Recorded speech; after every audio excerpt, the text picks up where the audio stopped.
لماذا قال الله تعالى في سورة يوسف امرأة العزيز ولم يقل زوجة العزيز؟ طب هو أنا المفروض أقول زوجتي أم امرأتي أم صاحبتي؟ السؤال هنا ما الفرق بين المرأة والزوجة والصاحبة؟ عايز تعرف؟ هجاوبك، بس قبل ما أجاوب تعالوا بينا نصلي على سيدنا محمد عليه أفضل الصلاة والسلام، ويلا بينا. لفظ المرأة هنا بيتقال لما بيكون في علاقة جسدية بين الراجل والست، ولكن لا بيكون في بينهم حب ولا توافق فكري ولا انسجام، وهنا بتسمى امرأة. أما الزوجة لما بيكون في علاقة جسدية وبيكون معاها توافق فكري وانسجام ومحبة فتسمى هنا زوجة. وقال تعالى امرأة نوح وقال امرأة لوط، ولم يقل زوجة نوح ولا زوجة لوط بسبب الخلاف الإيماني بينهما، فسمى الله امرأة كل منهما زوجة. طب تعالوا بقى نشوف مواضع استخدام القرآن الكريم للفظ الزوجة. قال تعالى في شأن آدم وزوجه وقلنا يا آدم اسكن أنت وزوجك الجنة. وقال في شأن النبي محمد صلى الله عليه وسلم يا أيها النبي قل لأزواجك. وده عشان ربنا يدلل ويأكد لنا مدى التوافق الفكري والانسجام بين سيدنا محمد عليه الصلاة والسلام وبين زوجته. ولكن ليه هنا ربنا استخدم لفظ امرأة على لسان سيدنا زكريا على الرغم من انه كان في توافق وفي حب ما بينهم؟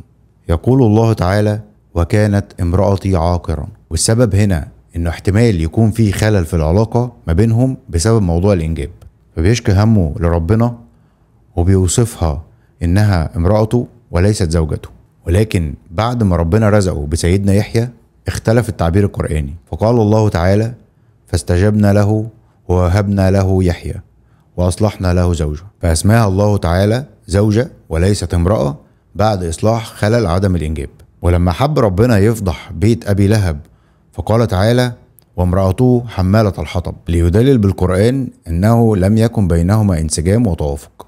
وهنا بيستخدم القرآن الكريم لفظ الصاحبة عند انقطاع العلاقة الجسدية والفكرية بين الزوجين، وعلشان كده معظم مشاهد يوم القيامة استخدم فيها القرآن لفظ صاحبة. وقال تعالى يوم يفر المرء من أخيه وأمه وأبيه وصاحبته وبنيه، لأن العلاقة الجسدية والفكرية انقطعت ما بينهم بسبب أهوال يوم القيامة. وتأكيدا لذلك قال الله تعالى أن يكون له ولد ولم تكن له صاحبة. طب ليه لم يقول زوجة أو يقول امرأة؟ ربنا قال كده علشان ينفي أي علاقة جسدية أو فكرية نفيا قاطعا مع الطرف الآخر. سبحان الذي أنزل هذا الكتاب المعجز وقال فيه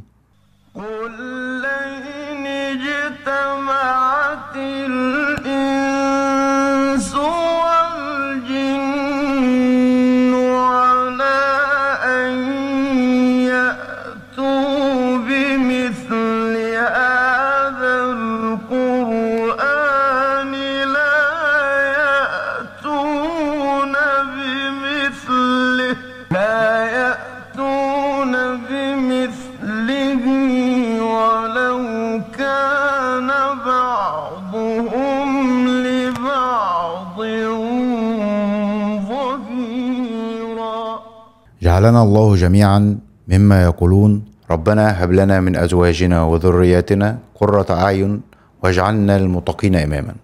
وأخيرا سبحانك اللهم وبحمدك أشهد أن لا إله إلا أنت أستغفرك وأتوب إليك. اللهم صل وسلم على سيدنا محمد وعلى آله وصحبه وسلم. السلام عليكم.